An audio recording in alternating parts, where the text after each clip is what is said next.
This episode of FineScale Modeler's new product rundown features Trumpeter's MLRS, Zoukei Mura's Phantom, Tamiya's Valentine, Stransky's Bestmann, and zombies from Gecco.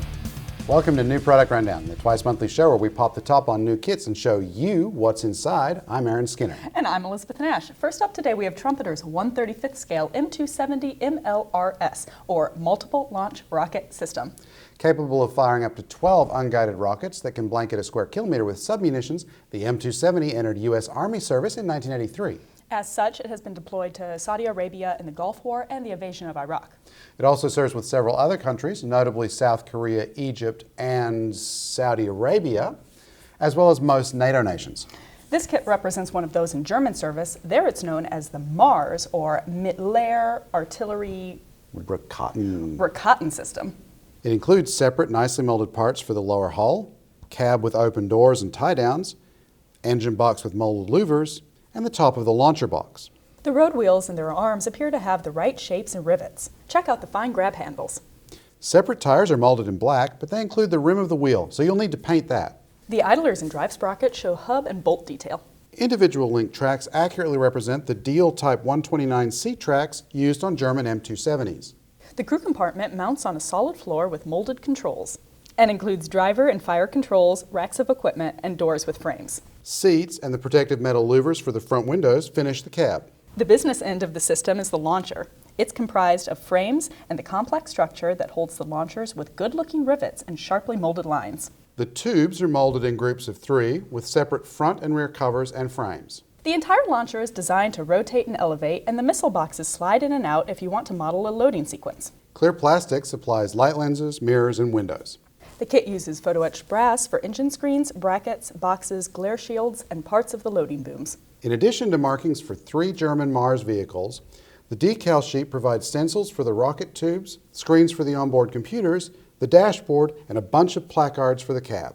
It's been a long time since there was a new kit of the M270, and in the box, Trumpeter's looks like a winner. Yeah, the company's already announced a second version for Finland and the Netherlands, so can an American version be far behind?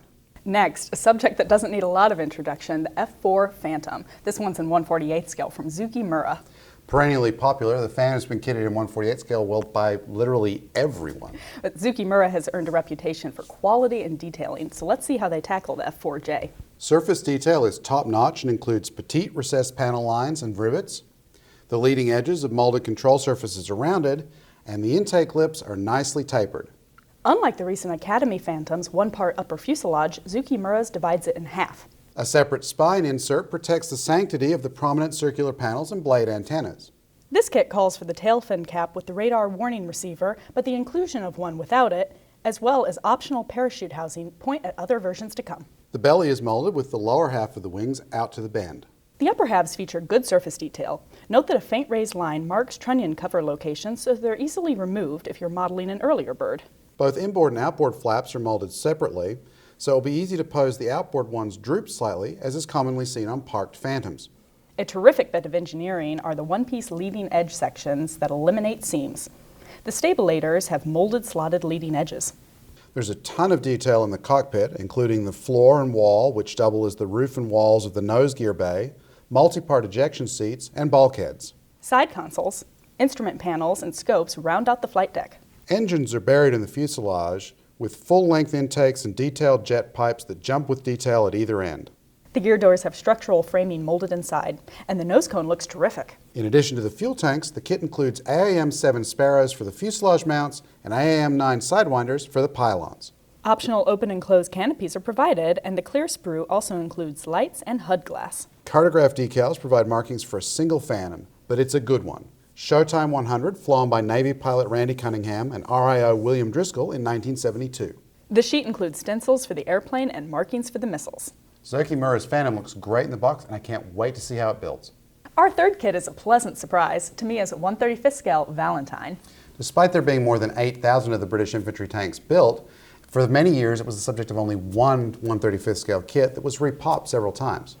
Recently, AFE Club, Bronco, and Mini-Art have released versions of the tank. Let's see how Tamiya's stacks up. Tamiya separates the hull into a belly and separate side panels. All feature sharp rivet detail. The upper hull is separate from the glacis plate in the driver's compartment. The fenders have finely molded reinforcing ridges, and different mudguards make way for side skirts, or not.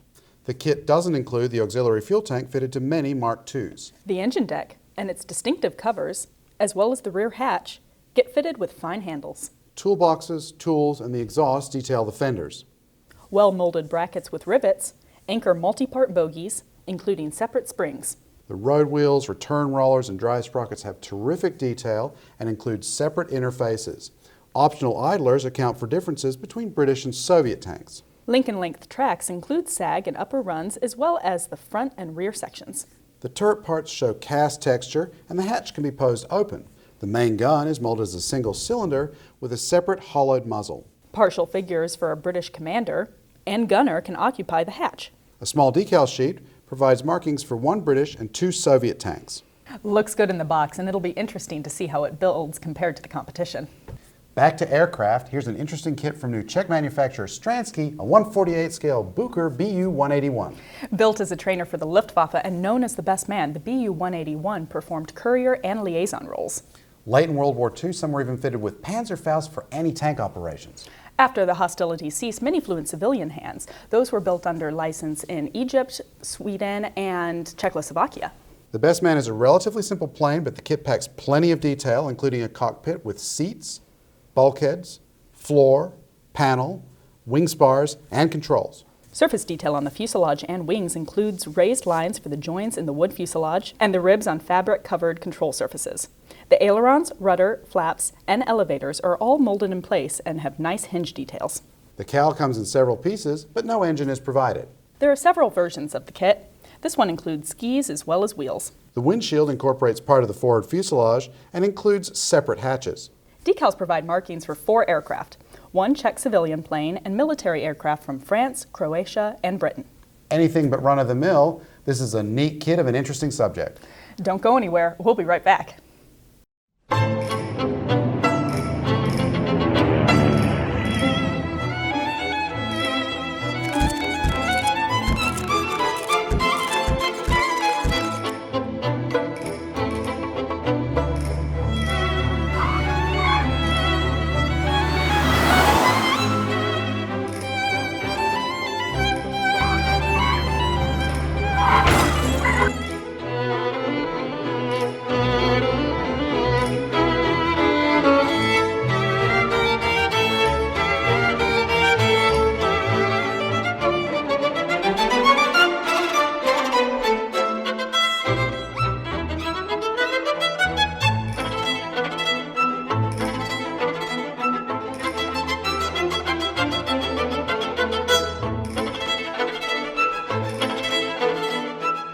Not so fast, Skinner. These have always brought me luck.